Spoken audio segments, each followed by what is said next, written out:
what's up mga kadiyaw? Welcome back sa ating YouTube channel, sa ating Facebook page. So, may bagong araw, may bagong video na naman tayo. So, for today's video mga kadiyaw, ipapakita namin sa inyo yung ginagawa namin ngayon. Gaano kami ng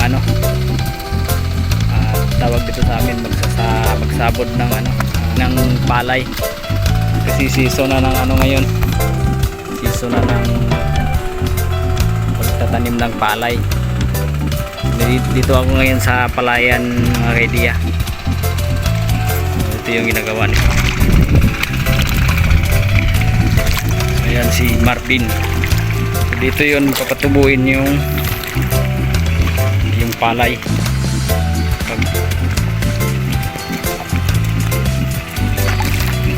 After 18 days bubunutin na yung mga palay tapos itatanim katulad ng ginagawa nila doon sa baba.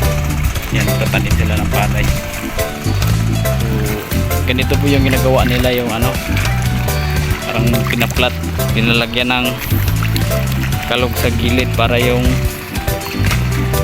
binhi ng palay di matatangay ng tubig.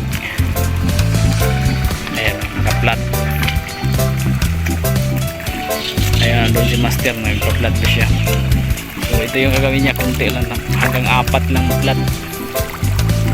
So, konti lang yung bini.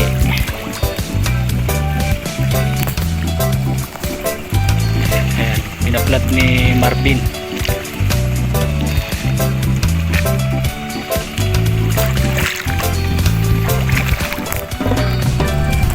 So ito po yung ng palay, bini ng palay.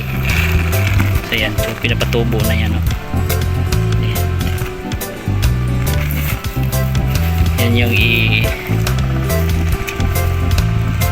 kalat dyan. So yun, nakaplat. So tingnan natin mamaya kung paano ilagay. Ayan mga kaidiya, pag gano'n ng binhi ng palay.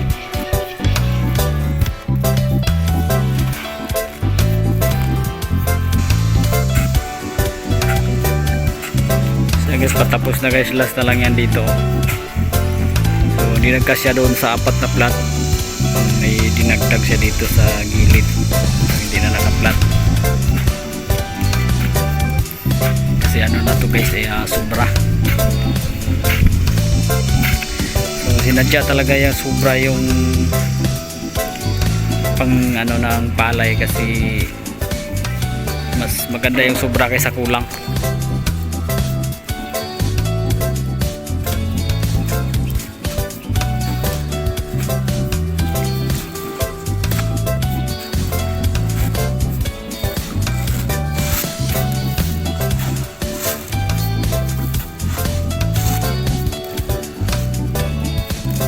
Tapos na, hindi na umuwi.